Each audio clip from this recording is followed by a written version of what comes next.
Alors, qu'est-ce que je vais bien pouvoir me mettre ce matin? Oui, Camille, elle en a plein des jeans. Et elle n'est pas la seule. Celui-là, j'adore. Celui-là, je l'adore tellement que je l'ai acheté en double. Non, elle est vraiment pas la seule à avoir des caisses de jeans. Un jean, un jean, un jean. Bref, les jeans, tout le monde en a, et parfois même un peu trop.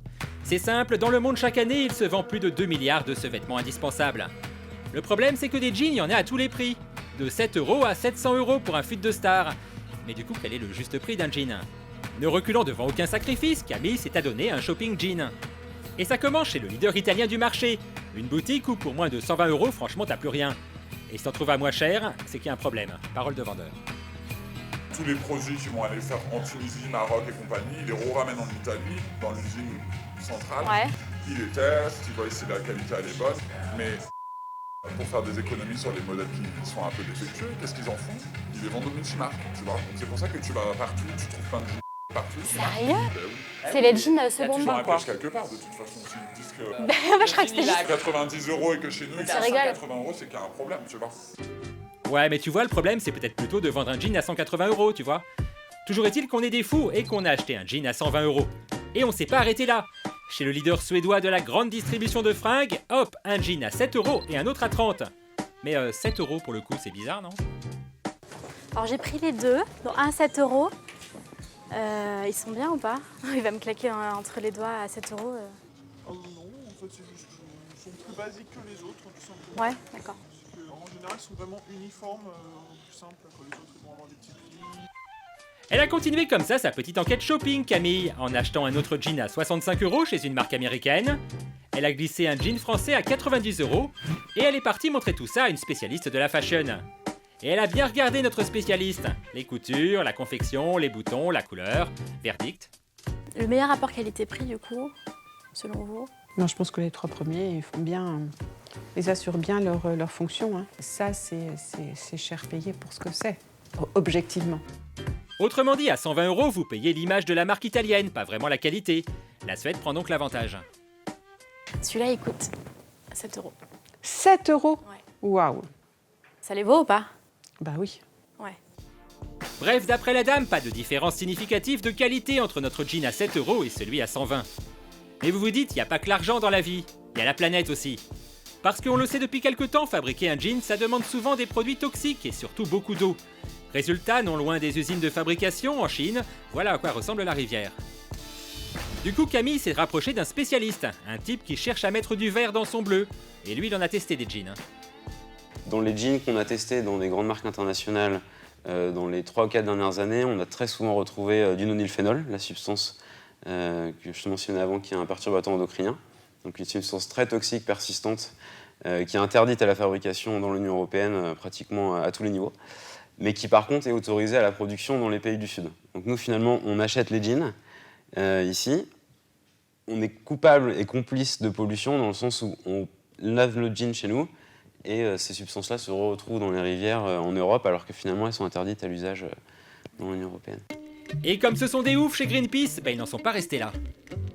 Nous, ce qu'on demande, c'est que la même barrière qu'on a mis à la production, on la mette finalement à l'importation pour obliger ces pays-là, et les fabricants surtout, qui la plupart sont européens ou américains, des grandes marques internationales, à avoir les mêmes standards en fait partout.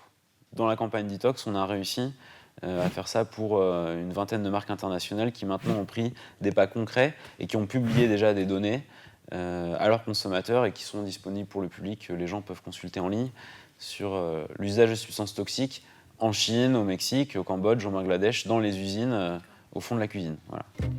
Et il n'y a que 16 marques qui pour l'instant se sont engagées à prendre des mesures pour cesser d'utiliser des produits toxiques dangereux. C'est bien mais pas top. Parce que nous, pauvres consommateurs, on n'a aucun moyen de savoir si notre jean est blindé de substances toxiques ou non. On a aussi vu que les marques n'avaient aucune transparence sur leur processus de production, c'est-à-dire qu'on ne savait pas où est-ce qu'elles produisaient, quelles substances étaient utilisées et qu'est-ce qu'on retrouve à l'intérieur des jeans. Parce que dans l'étiquette, on n'a pas d'informations, nous, en tant que consommateurs, sur quelles sont les substances qui ont utilisées finalement pour arriver à ces produits. Il est bougon l'ami Pierre, parce que Camille, en achetant son jean dans une grande chaîne américaine, elle a eu une bonne surprise. Nous faisons notre possible pour que l'eau utilisée dans le prélavage de nos jeans ne soit pas toxique pour l'environnement. Bien ça. Ça veut dire quoi? Ça veut dire qu'ils essaient d'informer le consommateur, en tout cas de lui faire comprendre ou croire, ça dépend comment on veut l'interpréter, qu'ils travaillent de manière transparente et puis surtout qu'ils n'utilisent pas de substances toxiques dans leur processus de production. Alors que toi, t'en as trouvé des substances. Moi, j'en ai trouvé plusieurs fois. Tu crois pas à ce message? Je crois pas à ce message, non. Moi, je crois ce que je vois. Donc, je crois que si veut prendre un engagement, ils peuvent prendre le même engagement qu'a pris Levi's, Benetton, H&M ou Zara, d'arrêter d'utiliser toutes les substances toxiques d'ici à 2020, de commencer par les substances les plus dangereuses maintenant à court terme, faire la transparence sur le processus de production. Et quand j'aurai vu ça, je croirai. Aïe, on est peut-être tombé sur des mauvais élèves. Du coup, n'écoutant que son courage, Camille a voulu demander des comptes à la marque en question. Ça vous dit quelque chose, cette campagne de Greenpeace, ou pas? Ou pas du tout? Moi, je n'ai pas du tout communiqué dessus, donc je ne sais pas. Vous savez pas. Mais je vais... je sais les informations de Londres sur ce que je dois communiquer autour des collections, les tendances, l'enfant, tel produit, tel... Ouais. Voilà. Ah, les informations viennent de Londres. Bon, une chose est sûre, on n'a jamais eu notre réponse, même en insistant.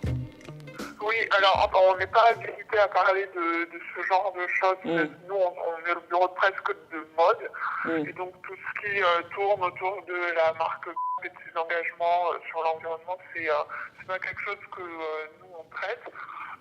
Pareil pour un autre mauvais élève, italien, avec un nom de carburant qui sent pas bon. J'aurais aimé joindre... S'il vous plaît. Un enfant, je vous prie. Merci. Merci d'avoir patienté. Elle est actuellement en communication. Je vous invite à réitérer votre appel. Ouais, bah j'ai pas le choix, je crois. Camille Renaudin. C'est ça, exactement. D'accord, un instant, je vous prie. Merci. Merci. Merci d'avoir patienté. Alors, elle est en ligne sur son portable maintenant. Heureusement, tout le monde n'a pas boudé Camille, non. Il y en a même un qui l'a invité dans son usine de jeans en France. En même temps, Thomas est un oiseau rare. Il fabrique des jeans en coton bio entièrement tissés et fabriqués en France. Ah oui, un oiseau très rare même. Alors là, ici, on est dans le labo où on prépare les colorants à petite échelle pour les échantillons. Le colorant arrive sous forme de poudre qu'on dilue pour former notre couleur bleu marine. C'est labellisé Cotex et ça nous permet de garantir que c'est inoffensif quand on le porte et quand on le fabrique. Le fil de coton est donc teint dans l'une des dernières usines de teinture encore en activité en France, à Sévelinges dans la Loire. Et ici, l'eau rejetée est saine, contrairement aux autres fabricants de jeans.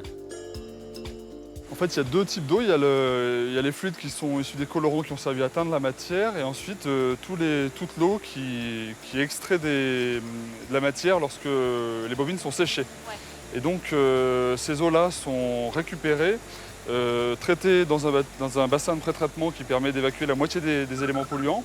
Et ensuite, ça passe en station d'épuration pour nettoyer l'eau en quelque sorte et la remettre dans le milieu naturel. Donc il n'y a pas du tout de produits toxiques ou polluants qui seront déversés dans la nature, comme ça peut être le cas au Bangladesh ou au Mexique.